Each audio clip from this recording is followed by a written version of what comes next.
Good evening, everyone. It's Carl from NFTV back with the NFTV reaction, and tonight I'm joined by Brandon and Sam. Gentlemen, how are we?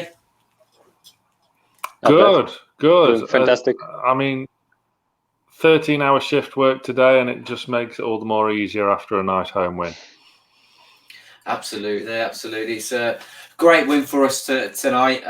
Obviously, off the back of a torrid performance against Newport County, I think we can say. But obviously, we've gone through, which was great, and we've bounced back and got a really, really good result tonight. I'm just going to quickly bring up the Burnley lineup to kick off. Is there anything, Sam, that you were worried about from Burnley, looking at how they were lined up against Newcastle this evening? Big, physical, strong forward line, haven't they, with Barnes and Wood? So your centre backs are going to be in for a fight. That was the main thing. In the preview I did with Johnny the other night, I highlighted Chris Wood as a danger because of his sheer physicality. I did at the time think Lascelles would start, but he obviously didn't because he's got a knock. I was confident we'd win the central midfield battle with Westwood and Stevens, but their main creative threat is obviously Dwight McNeil. So they were the big threats, I thought. But all in all, we coped pretty well. What about yourself, Brandon? Wood stands out for me. Massive threat, strong. That's it, basically. I would fear most for him. He stands out for me. We tried to sign him, or we were linked with him, right? This transfer window. Yes, sorry, mate. I think we were fleetingly, but I think we're all glad that we got Calum Wilson instead, aren't we? Right. Yes. Well, having him as a second striker wouldn't be bad. I would be happy if we sign him. Yeah. We'll definitely come on to Callum Wilson shortly, because I think, looking back on the face of that quickly, Phil Bardsley, we've always had a bit of a dislike towards. I think we can safely say Tarkowski's always been a very, very. How did he not get up? Who Bardsley? Yeah, I know. Yeah, mental. He committed about 1,000 fouls. Maximin's had his pants down, hasn't he, tonight? But what I was going to say, looking on how we've lined up tonight, is that about what you've expected from Steve Bruce tonight? Is there anything you didn't expect? Talk me through your reaction to the lineup tonight, Sam. Obviously, a surprise was Cher coming in for Lascelles, which was good to see. Shame he went off injured. Kraft starting ahead of Manquillo was another one, and obviously there was a big call made continuing to start Jonjo Shelvey. Big call, which Bruce has now looked to. He got it right, didn't he? So fair play to him. Hendrick on that right. I'm not sure that's a go long term. And then obviously Joe Linton got his chance in and around the forward line with Wilson up top. So what quite formation it was, I think it's a flexible and adaptable formation, let's say. I don't think you could pin a system on it. 4-4-2-ish, I think I'll say. But it worked. It's a game in previous years that we've not always done well in. I know we had that 2-0 win where Cher scored that Thunder Bastard a couple of seasons ago. But other than that, we've not done great. And it's always a game that I think we all feel like we should be winning. Burnley at home, come on. So it's great to get the job done in quite a convincing fashion, bar 15 minutes of the second half where it took their equaliser to kind of wake us up almost. We've dominated and deserved the win tonight. Absolutely. Besides that, I think this is the starting 11 what most Newcastle fans would like to see, right? There's a debate about Kraft and Manquillo, but I think this is what they like to see, probably. And there's a debate maybe for Almiron. But no Almiron. Yeah, at I was all. just going to say, coming to yourself on that one, Brandon. What are your thoughts with Almiron not being in the squad at all? What did to be fair, I didn't really miss him today. I was pleased with Joe Linton, and last couple of days I like Miggy a lot, but he is just all over the place. He's just like hectic, He needs to give that little bit of calm in his game. And do you think this will kind of give him something to think about, thinking about his performances, what he needs to do differently? Do you think it's a good pressure that Almiron's got behind him to try and push his way back into the squad? I don't know. I don't know how his personality is like. For some people, it's sometimes good if you put him on the bench. I'm not sure about if that's working for Almiron. Same as Shelby. I saw people saying on Facebook, put him on the bench, Shelby. I don't think that's going to work for him. You know a little bit how Shelby is in his character. I don't think it's going to motivate him more or something. It's a good point you make. So obviously, myself and Sam and Johnny have spoken about that in previous videos. What did you? Obviously, Steve Bruce has made the call not to drop him. He's given the captain's armband tonight. John Joe's gone out and had a good game. To be fair to him, he's had a lot of involvement in the game. What are your thoughts on John Joe tonight? He did brilliant, and versus Newport, the second half he did much better than the first half. He had an awful first half against Newport. Second half he got more space as well, but he picked on, and like I think he just had a bad form for like a couple of games, and of course he has his character, and I still believe in John Joe, and you can't slack him off that quickly. He stays for the club already for a long time. I liked a lot. And obviously yourself as well, Brandon. You've always been a good advocate of Joe Linton. To be fair, you've been a big supporter of him. You felt he deserved to start tonight after the previous games, for sure. Yeah, from what I see I'm seeing that line up from him. What everyone wants to see, and let's keep this going. Why not? Keeping on Joe Linton, Sam. Obviously we've spoken about it briefly, but he's done very, very well in the last couple of games. Warranted the start for me. I'm not sure about yourself and Brandon, obviously. How do you feel he performed tonight? You think he's done enough to warrant starting in the next game, or would you drop him onto the bench? Where do you see moving forward for Joe Linton? I mean, first of all, I wasn't against him starting. I was quite comfortable with him starting. I was just more surprised not to see Almiron in at all. Mm-hmm. He did okay. He looked a lot more competent and comfortable and confident behind the focal point striker, which, obviously he was playing as that focal point, which did not suit him in the slightest. I made the point in scoring the players. Would he have been where Wilson was when ASM laid it on a plate for Wilson to make it 2-1? I'm not so sure. No. But cutting in from the left and kind of playing in behind the forward line, almost in a number 10 role in some parts of the game, looks a lot more of the kind of player why we wanted to buy him in the first place. Don't get me wrong, he's not worth 40 million. Of course he's not. That's no secret by now. But there might just be a player there that is worth persevering with, and it's going to take time, even more time, which you don't always get in the Premier League. But in terms of the next game, Man United at home, isn't it? So whether that's a game for Joe Linton, I'm not sure. I'd kind of like to see Fraser in there from the start. Once he's got his full match fitness up and he's fully rocking and raring to go, then I think he's got to be in the starting 11, hasn't he? Absolutely. I think besides as well. Sorry. No, that's fine. But besides as well, based on last previous 3 games, Joe Linton deserved more to play instead of Almiron, doesn't he? Well, I was just going to ask Sam, to be fair. We were surprised that maybe Brandon not so much, because I don't disagree with anything Brandon said, but with Almiron not starting, a lot of us were surprised. What do you think is Steve Bruce's thinking behind that is, Sam? What do you think he's trying to get a positive reaction out of him, or do you just think he's not high on him? Or maybe he's not.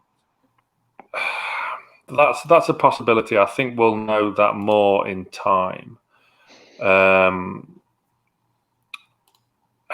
Bruce know how to get the best out of Almiron? I'm not sure.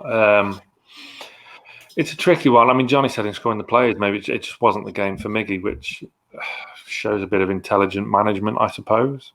I agree with that, though. give Bruce a compliment. Yeah, I don't disagree. I mean, there's going to be some games this season against you, like, say, for example, Fulham at home. Them's the games you want ASM, Miggy, Fraser, Wilson all starting and all firing, and, you know, let's proper stick it to him today. Miggy's last couple of games, he's struggled, but then he'd been played out of position, hadn't he? Bruce had stuck him on that right-hand side, which is he just can't do. It's just silly putting him out there because he's so ineffective, and we've seen that. So would you have got a different, better performance out of Miggy today than Joe Linton? Possibly. But Joe Linton just adds that more of a physical threat, especially against the likes of that Burnley backline, because you think Burnley, you think of physicality. So it's just an extra kind of bit of strength up the top end, wasn't it? Yeah, obviously we spoke very briefly about him there, but we'll talk about him quite a lot, I imagine. Maximin was outstanding today. Absolutely outstanding. Possibly, I could almost one of his better performances, I think, in a Newcastle shirt. Everything he did was fantastic. He was in full flow. He wasn't he? Full flow. Oh, it was just Burnley was out to get him. Yes, you're absolutely right, Brandon. I was just about to say, obviously, he's had an absolutely wonderful game. Burnley had no other option other than to kick him like West Ham did. You know, how do you stop someone like Allan Saint-Maximin, Brandon? What do you do against someone when he's in that kind of form? Exactly what Burnley tried to do. Tried to knock him out of the game, break his ankles, rip his head off. I don't know, something like this. You know. Yes, basically, yeah. It's right, though, isn't it? It is right. That's the only way you can stop him. You hack him to the ground and stop him playing. Don't let him get, because once he's got that yard on you, it's frustrating to see them kicking Saint-Maximin out of the game, because he's just coming back from injury, his ankles, and you see him limping already a few times. You get frustrated. After I think it was the 30th minutes, he got a knock on again, and you think, oh, not this time again. Really, after 30 minutes, you need to go out again. But he picked up and he did what he did. Yeah. Sam, what was the difference tonight? Because, to be fair, it looked like he was going to break into this sort of flow against West Ham. And West Ham did nullify him, to be fair. They played a very similar game against him, probably more aggressive towards him than Burnley were. It was very slightly, because Burnley were all over him tonight. But he's still come out on top tonight, whereas he struggled to be able to be in full flow against West Ham. Was that just being the first game back for him? And you know, he's still come back from injury tonight, so he still had a bit of time off. But he was just unstoppable. What was the difference, mate? Maybe Burnley got too tight to him in places, and then all of a sudden, bang, he's turned you and he's gone, and then he's turned 4 other Burnley defenders, and they've had it. And I think intelligent forward play by Calum Wilson as well, dragging a defender out of the game, it really, really helped, which, again, you wouldn't have got from Joe Linton this time last season, playing in that central role. So it makes all the difference having a proper striker up there. He was just, you can't praise him highly enough tonight, Allan Saint-Maximin. He was just on a different level. Won us the game. He was Man of the match. Oh, easily. He was the difference. He was the reason why we won the game today. Well, you could make a case for Wilson because him scoring 2 goals, but I agree. I agree with you, Sam. Wilson did have a very good game. Busy. Yeah, worked the channels well. Proper number 9 performance. His goal was on a plate from ASM. ASM broke the deadlock from the edge of the box, beat Pope. It was just, you can't, when he's like that, he's unplayable. When he's in that sort of mood and he's got a yard on a defender, he is unplayable, and you have to hack him down. If he was playing against us, you'd be saying, right, clip his legs, bring him down. Same like Lamptey when he played us with Brighton. Exactly. He gets you so frustrated, and because you can't get a hold of him. Yeah, that was ASM in full flow, and I want to see more of it because it was so great to watch. Obviously, he scored his goal, which was a brilliant goal. Chopped the players twice, then put it bottom corner. And his celebration, he's gone and celebrated with Steve Bruce effectively, hasn't he? What do you make of that? What was that statement for him? Is that backing? Is that him showing a public statement of backing his manager to the media? What do you make of that celebration? I'll come to you, Brandon, actually, because I posted it on Facebook, and according to a lot of fans, it was the physio he went to. I don't agree. If you watch the photo, he's like 1 meter away from Bruce, and they say he just high-fived him. I don't know, and he seemed emotional. So I think Bruce is maybe like I also saw in the comments. Maybe Bruce is not a really tactical manager, but besides that, he's like a manager. He knows how to manage. My manager. He's they like to work for him, you know. Yeah, he's really popular apparently, and you hear that from all the other clubs he's managed in the past. He's really popular in the dressing rooms, and so is he. You can kind of see that. I mean, he's an amiable guy. He's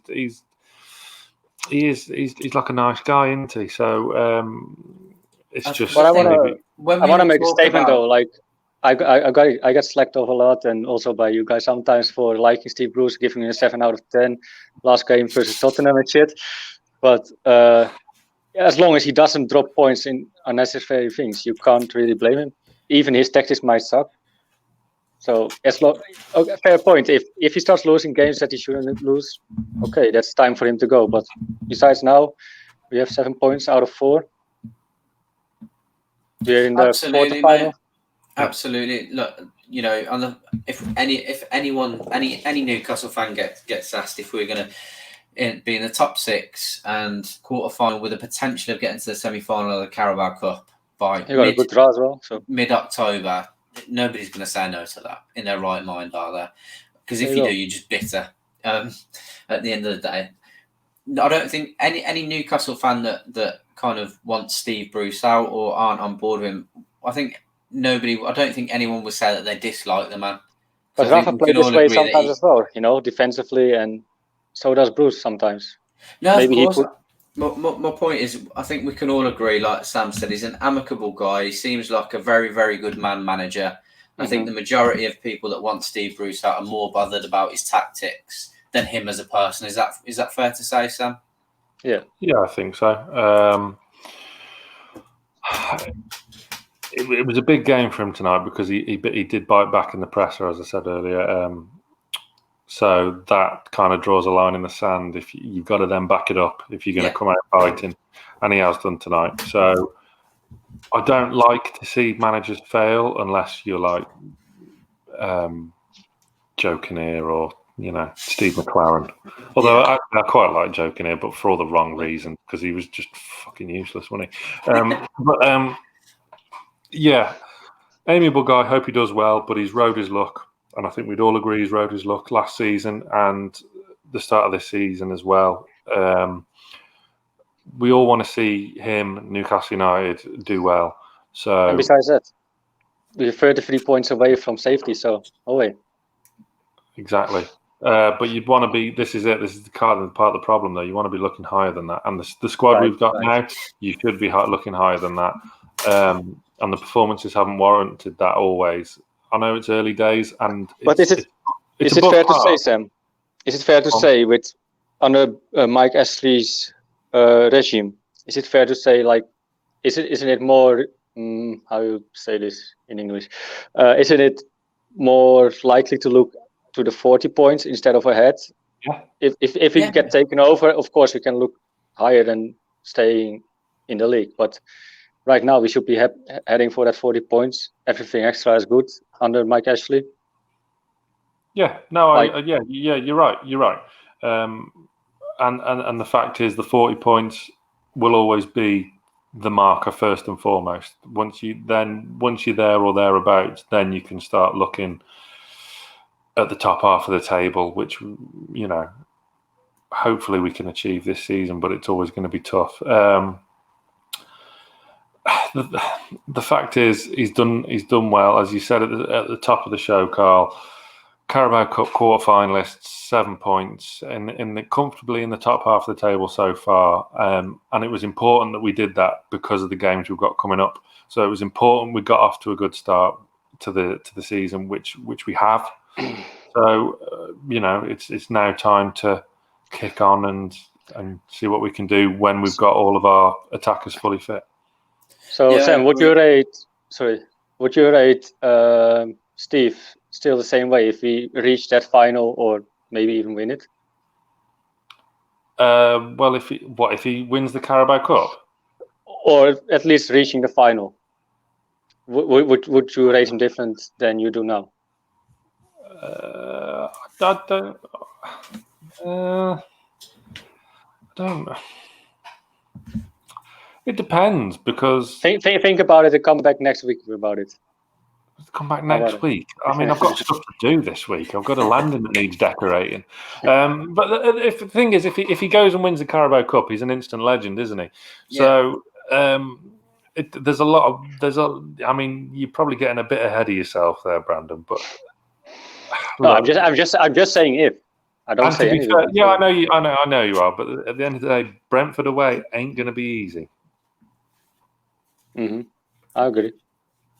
Yeah, I mean, look, sticking with Steve Bruce, we'll get off Steve Bruce shortly because I don't want this to turn into a negative thing because we've got a great result. No, he's done well. There's some big calls tonight, and he's made the right ones. So credit where credit is due. Did he play good tactics today? Yeah. Yeah, because we won. It's a results business, isn't it? And we played well. But we got a point as well for Tottenham. But he had shit tactics. See, this is what I want to say. Like that's what I was going to say. I've told Sam and Johnny when we were scoring the players. I've had a big row with some of my friends about Steve Bruce because me at the moment, I'll be upfront. I'm not his biggest fan, and I have been. I'm not right now. And it's because of results against Tottenham. That sort of, it's great. We've gone and got a point, but it's just papers over the cracks at the end of the day. It's the fact that from the outside looking in, people will think Carabao Cup quarter-final, 7 points from 4 games, or before then we had 4 points from 3. What the hell are they moaning about? Typical Newcastle fans wanting the world, thinking they're bigger than what they are. But the fact is, we know what we're looking at, and the performances of late in the last 3 games have been absolutely woeful and concerning. And but wasn't it sometimes with Benitez as well? Because everyone seems to clinch on Benitez, and they play defensively as well. What's the difference between? It differs with Rafa because there was always an identity about the team, and you could always tell the shape they'd set up, and you could kind of see the plan, even if that plan was not so great when you were setting up to kind of lose 1-0 to look after your goal difference. Which Rafa I'm just going to leave it the winning coach or the coach that's winning points is always in the right. So I agree. If you start losing points, you're more than welcome to slack him off. Of course, but I don't know why we get this debate. You're not wrong. I think people want him out and shit. I don't like that. Sorry. I think you brought it up. Yeah, I know, but because I want to make a point. It's not fair to Bruce. In my opinion. Look, you say that, and I get it, but let's be honest. We do give him a lot of credit where it's due, and tonight I'll hold my hands up. Like I've got nothing to get. He's done excellent tonight. Like I've said, I will be the most fickle Newcastle fan throughout this season because if Bruce is doing well, I'll be up his arse. If he's not, I'll be on him like every week. So, but look, I'm not going to bash him. He's done brilliantly tonight. So we'll stay positive, and off the back of that, stay positive as well because he has got an edge about him. Yeah, I do like you said, and he has got an edge. We saw that last season with Craig Hope at West Brom, which was fucking ace. And then he's come out and biting and having a go at his critics, which, I mean, ourselves included. I'm sure he watches Newcastle Fans TV. Obviously. Well, you saw his interview, right? Exactly. So, I like that kind of edge, and it shows he's still got a bit of fight and grit and determination to get the job done for his hometown club. So, again, credit where credit's due. He's done well. We want to see him succeed. Yeah. We want to see him improve. We want to see him put his own stamp on the team. And we have been patient because it has probably taken a bit longer than what it should have done. But all this negativity is not going to make it easy for him. Like somehow some Newcastle fans are always critical on him or try to bitch on him. That's just I don't a get it. football match. And believe me, somehow he noticed it still. So. Yeah. And to be fair, Brandon, you say that it seems the more negative we are, the better he does. So maybe that's a thing. I don't know. Okay, Bruce out next week. Exactly. We'll see what happens. But yeah, moving back onto the game. So back to Maximin, he's had a fantastic game, and then still driving forward. Burnley can't do anything. He pulls out a fantastic ball to Calum Wilson, who's where he should be in our eyes in terms of a striker. What do you make of Callum Wilson tonight, Brandon? Fantastic. Close to getting man of the match as well. Did his job. He's sharp. He's like also that. Was it this in between the 10 minutes that he got that thing with Pope, that he almost got the ball in by chasing the goalkeeper? Yes, mate. He's just sharp, and yeah, that's what you like to see from him, right? Absolutely. It's the thing you miss from Joe Linton, for example, or Andy even. Yes, definitely. He's still got the mobility. He's a proper number 9, and obviously that's come off the back of us conceding an equaliser. To which I thought, oh God, here we go again. We'd sit back. The game had turned. Yeah. I said it will be fine. Read back the group chat. You did. To be fair, mate. You were the only 4 minutes one. later. To be fair. What were your thoughts, Sam? Once they've equalised, were you expecting us to hit back so quickly like that? Because I certainly wasn't. No, and makes it all the more sweeter to see that. The goal was coming. The equaliser was coming. Burnley had got a big kick up the backside at half time, I imagine, and it's and they came out scrapping at the start of the second half and kind of made. I didn't mention this in scoring the players because I thought you were very generous on him, Carl, but I thought Darlow was really shaky at the start of the second half.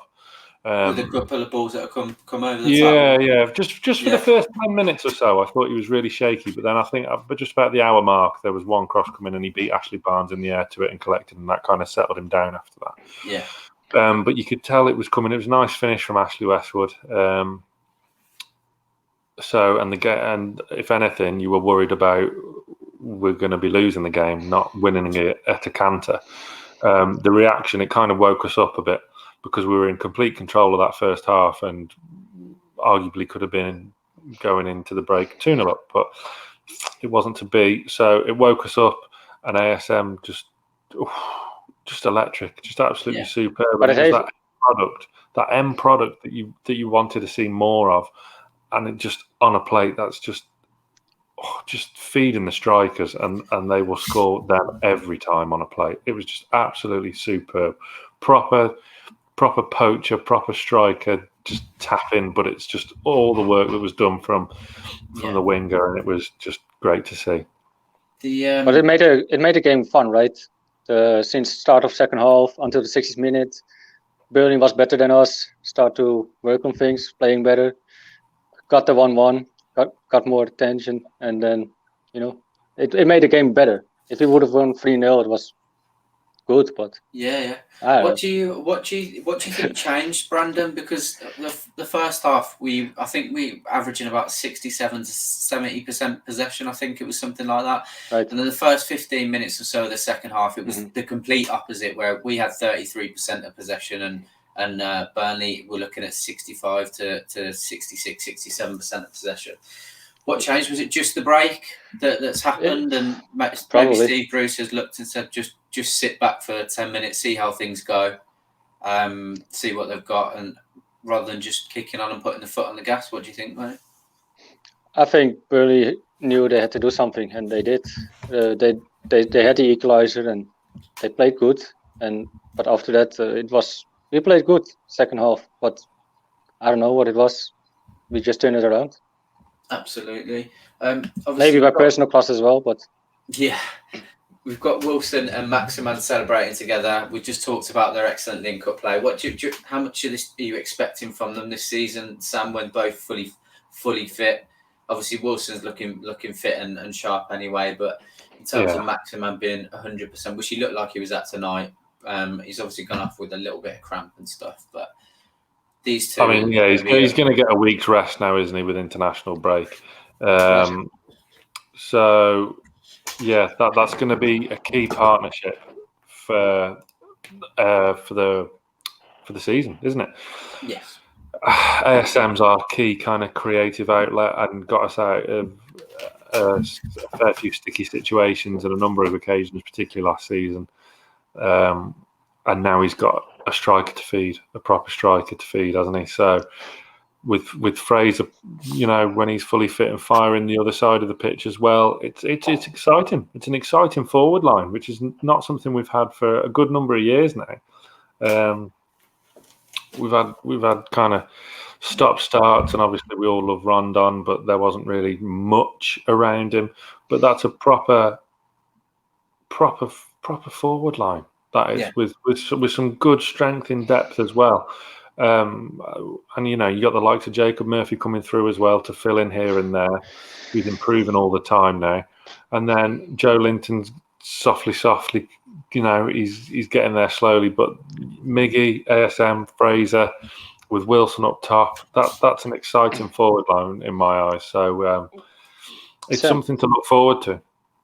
Would you take Rondon back in winter transfer period? Because he tweeted or something, or he got an interview that he said, if Newcastle wants me back, I'm more than willing to do so. That. Would you take him back? With Wilson in and being injury prone? Yeah, because we need another striker, don't we? So I think the thing is with Rondon, he suited the way we played in that kind of defensive mould, because you could chuck the ball up to Rondon and he'd win the ball every time. I mean, at some points in that season he was with us when he was really on form. Teams would stick 2 players on him from a throw-in, and Rondon would still win the ball and keep it. I thought they got that as well from Andy Carroll, but they were kind of wrong in the end. But he still wins the ball, but Carroll, isn't he? So a lot more useful. I would take Rondon back.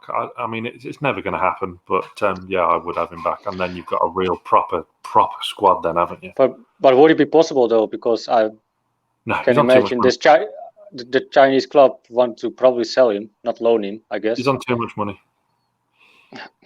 Yeah, I don't see it happening. But it'll always come down to with Newcastle United is the bottom line figure, and he's on too much money. That's why. I mean, his wage demands were reportedly why we didn't sign him on a permanent in the first place. So that's what it comes down to. But also, I don't think the Chinese club would let him be loaned out to us. It's just buy or leave, I guess. Yeah, maybe. Right? Yeah, maybe. In terms of just coming away from the strike partnerships quickly, Jeff Hendrick was quiet tonight. Obviously, he's played out of position again down the right-hand side. 2 big chances, though. What should have been a goal? Yeah. What do you, moving forward, would you prefer to see Jacob Murphy there, Sam? Not from the start, no. I would maintain that if you're going to play something like that, then I'd want Fraser there or Almiron. So there was a big argument tonight for putting Hendrick in the centre and dropping Shelby. Bruce made a big call, got it right. Just Hendrick, he's not, obviously he's a centre mid that can do a job on the right. He's not a proper right mid, isn't he? He's not going to hug the touchline, beat a man, and then whip across in, is he? He's always looking to cut inside, and he's more central player. He's not going to give you that width. So he did okay. There was a couple of things where he should have done better, could have done better. Was by no means a hindrance to the team, but no, not at all. Just could have done more. And to be honest, when we signed him, I thought he was just going to be more of a squad player. I mean, he's started every Premier League game so far, hasn't he? Yeah, I know. So yeah, time will tell with him, I think, but he's definitely more suited to the central role. What I like about Hendrick and Hayden is that they win a lot of second balls. Like we didn't against Brighton, but that probably won us the game tonight. We got loads of second balls and moved on from there. And I see Hendrick doing better than for the likes of Fraser or Murphy or Almiron. Almiron might be probably to do that, but I think he is just picking up balls all the time, just as doing the dirty work, right? Like just as Hayden. Yeah, that's why I would like to play him, especially from the start, and see how the game progresses. We've unfortunately got had Shah go off with another injury, which was unfortunate because he had a good game. Then moved Kraft into the centre half position, and was it Manquillo that come on at that point? Yeah, Manquillo coming on for Shah. Manquillo doing what he needed to do. Kraft looked not as uncomfortable as he has done at centre half. To be fair, no, I had a really good game. Yeah, he did. What I noticed though with Kraft, the criticism on Manquillo was that his getting ball in the box was poorly, and with Kraft he was doing that a lot better. Like he got the ball in front of in the box, and he did it a lot better than Manquillo. So that's and kept Dwight McNeil really quiet. Yeah, he did. I don't know, Jamal Lewis again. Do you think he had a relatively quiet game? He was okay going forward in spells, but other than that, I thought he had a relatively quiet game. What do you make of that? Both of you, I'll put that out to. Defensively, not convinced by him, but we'll have to see. Time will tell with him. I really like him. So I thought he was fine tonight. There wasn't much happening on that right hand side, was there? Most of them, their attacks tried to be more from their left and trying to exploit the width that Hendrick wasn't covering. But he did okay. It's still early days for him. I mean, he was signed just before the start of the season, so he didn't have a pre-season with us. He's still settling into a new club. He's a young lad. Bedding, yeah. Yes, he's still bedding in. I think he's going off now for the Northern Ireland squad, so hopefully he doesn't get injured. Hopefully his knock isn't too serious. We'll have Clark and Dummett back as well. So hopefully the defensive injury crisis, touch wood, is now over. But we needed this international break, like with all the injuries coming in, especially in the defensive line. I agree, mate, 100%. Talking about, obviously, Maximin's, run himself into the ground. He's had to come off. We brought Fraser on. Fraser slotted in really nicely, was energetic, got forward, excellent position, and at times dragging the defenders. Wilson dragging defenders away, opening up space for him. Obviously, I think, Sam, you're really excited to see how Fraser moves forward throughout the season. He's then managed to force a penalty out of Nick Pope, and Calum Wilson scores again. He looks lively, doesn't he? We can't wait to see him fully fit. It's not been a good day for England goalkeepers, has it? No, it hasn't. Pope. Talking about Pickford. Yeah, well, Pickford and Pope. I mean, it's a good day for Dean Henderson, if nothing else. Yeah. But, Fraser forced the error to kill the game off, didn't he? So, superb. Come in, got the speed of the game and cracked on, got his head down, worked really hard, was really busy, really sharp. When he gets that match fitness back up, it's going to be really exciting because, like I said, when we signed him 12, 18 months ago, Bournemouth would have been asking 35 million for him. So it's great to see. It was just the momentum wasn't lost from ASM going off, because that was the danger, wasn't it? Yeah. ASM's going off. The Burnley defence are going to be thinking, "Oh, thank fuck for that." Yeah. And then Fraser's just picked up the mantle and just absolutely stitched Nick Pope up like a kipper to win the penalty, hasn't he? Massively so. The more I see him play, because obviously he's had a couple of quiet games, which is to be expected due to his fitness and things. But the more and more I see of him now, I can't really envisage. I want him in the squad somewhere. Do you know what I mean? I want him on the pitch with Maximin, whether they're alternating wings. I think that would be fantastic. But also didn't get much time to prove himself, right? He got all the time 20 minutes, and in the league games it's different. But he didn't get much time. Definitely hasn't had enough yet. But the more and more I see of him, the more I'm excited to get a full. For example, against a Fulham, I would like to see him starting and how he progresses for a whole game. He'll be starting soon enough anyway, won't he? So it's just a matter of time, and that's where the League Cup's been really useful, because it's allowed to get fitness and game time into players like Fraser, Almiron, Murphy. Sean But according to Longstaff. the league games, should we now play like our most strongest squad, being in the quarterfinals? Take it like really seriously now and not play like a strong side, but not our strongest. We played a strong side against Newport, and look what happened. Yeah, there. like I mean, Brentford's going to be a tricky away game, isn't it? But it's a game that you'd hope we'd come through. So it's one of them to balance games. what I'm trying to say is like, would you now? We've had a would you game now every play 3 like- days. Would you now play like Maximin, Wilson, and in the league games because Bruce hasn't been doing that? I know why, but I understand. But Well, the now problem with we're that, being this phase. the problem with that is the Carabao Cup quarterfinals just before Christmas, and you're entering a really busy period there, aren't you? You got the Carabao Cup 22nd or 23rd of December. Yeah. Then we've got a horrendous fixture schedule. I think we've got Liverpool and Man City both around Christmas time, and then Leicester again around New Year as well. So it's a real crap. But wouldn't time. you have just take your loss versus those teams? Maybe it's a good thing, right? Because you play a strong team, and just like Yeah. if you get some result, okay, but like maybe just go for the Carabao Cup and let these games go. Because you probably, even if you play a stronger side, you probably lose. But I think it depends where we're at, doesn't it? You know, if we can That's a debate for December. Yeah, we can maintain these sort of results, mate, then I think you can think about that. Do you know what I mean? Because I would love us to make a realistic cup run. I'd love us to put our strongest squad out if we can. But unfortunately, we've got to sacrifice it. We've got to sacrifice it because, you know, I think Premier League safety is more important to us all, isn't it? As much as we all want a cup.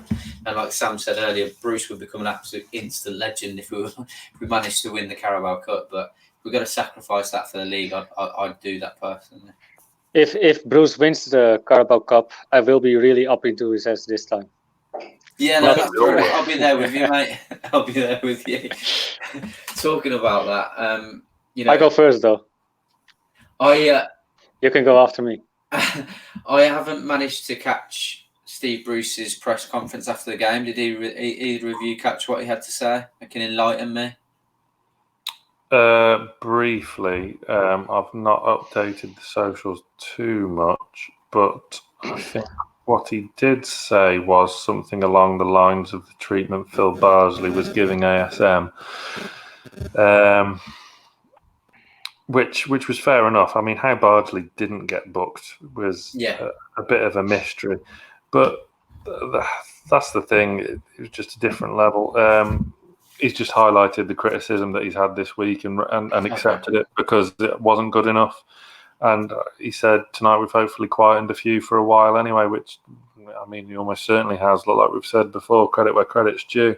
Yeah. So they were more expansive tonight, and that's what we need to see more of, especially in them sort of games, because as I've said countless times, our record against the teams down the bottom hasn't been that great under Steve Bruce. So, and that's something where we need to be picking up these simple points. Absolutely. I think we can echo that. You know, it was the bigger teams that we shouldn't be getting results against that we were getting results against last year. And then, like you've just said there, Sam, you know, we weren't picking up the results against the teams in and around us. So if we can do both and get to the Carabao Cup final, you don't want much, do you? then I like Steve Bruce. But no, in all seriousness, it's been a fantastic start to the season, results wise. It's been much better than I think any of us have expected. I'm baffled. I'm baffled. We're sitting sixth in the league table. Yeah, because we've had normally we have these horrendous fixtures at the start of the season, and we kind of haven't had that, and it was really important to get off to a good start this season, which we have done, haven't we? 7 points on the board, but it's more than we were realistically hoping. So it's good because, you know, there's going to be a few tough games now. Man United at home, Wolves away, Everton are flying at the minute. They come to St James's as well. So yeah, there's going to be some tough going for a few more weeks after this international break. So we might see 5 at the back return. I'm just looking at this. If we'd have beat Brighton, second in the league. But we didn't. Very good start. We didn't deserve to at all. I was just working that out. But yeah, it has been an absolutely stonking start in terms of results. If you're looking at the league table, we're in the quarterfinal of the Carabao Cup. Everyone's writing, looking from the outside in, looking at it, thinking we've got to be happy. And I think we'll all admit we are in terms of results where we're at in the cup and the league. We are happy where we're at. I'm not going to say anything towards Steve Bruce other than fair play tonight. Absolutely over the moon with how things have turned out. Deserved his 9 out of 10 from me and 8 out of 10 from Sam. Obviously, we've got a bit of a rest and we can kick on in the next couple of games. Where do you realistically see us being at Christmas, Sam, based off what you've seen over the last 4 weeks? Well, it's tricky because you've had two good performances and you've had 2 absolute shockers. So your guess is as good as mine. By Christmas, I'd probably expect to be pretty much where we ended up last season, 13th, 14th, something like that. I think that's probably... I don't know. I go a bit higher. Yeah, maybe you would say because the squad is a lot stronger. So if the squad starts to but gel, I think as well, the people start to link up better. The players start to link up better, and especially going forward, they start to find each other better. And plus, we missed Saint-Maximin as well, all the creativity, and I think we're getting more of a team now. Like we got a lot of new players in, and they just had to get used to each other, probably. But we'll see next week if we get slated by Man U. Yeah. Well, we'll see. I think I want to know. I think that's going to show us where we really are. Good win today against Burnley. Next week, or not next week, but in 2 weeks against Manchester, we'll kind of know where we are. But I would say 12 by Christmas. Yeah, I mean, it's is fair? Gauge, isn't it? Because the 2 wins have been really, really convincing, well-deserved wins, haven't they? And the other 2 games have just been absolutely appalling. So it's, I mean, still got a point out of those horrendous games, though. That's what it is, man. Yes, we did. What do you think it is? What do you think it is? Why have we? Is there anything that we can pick out from the Burnley and West Ham games that was very, very similar as to why we've gone out and done a number on those 2? And then we've got it completely wrong against Brighton and Spurs. Just being adaptable, isn't it? Yeah. West Ham and Burnley are fairly not similar-ish teams because West Ham like to be a bit more free-flowing than a very rigid Burnley side, but they were the kind of right sort of games for how we set up. And Brighton, we were just so tactically naive. So it's about being adaptable and be adapting against who you're going to play against. So that's why it wouldn't surprise me to see 5 at the back return for Manchester United in the next game. But how would you rate Brighton now after seeing them playing today to Everton? Was it just a really good day from Brighton when we played them and just a shit day of us? Or I don't know. We were tactically naive, weren't we? Yeah, but were Brighton that good, or were we just that shit? Because you saw them playing today against Everton. They played well against Chelsea though as well, didn't they? And I didn't catch the Brighton game. Yeah, and I didn't catch the Brighton game today, but I think Calvert-Lewin scored again, hasn't he? And he's absolutely on fire. Mm-hmm. How did they play? Did you watch the game? Did you? Yeah, I did. James played really well as well. But the difference between Brighton and Everton was pretty big, in my opinion. Brighton was still okay, had the chances, and they have good players, but I don't know.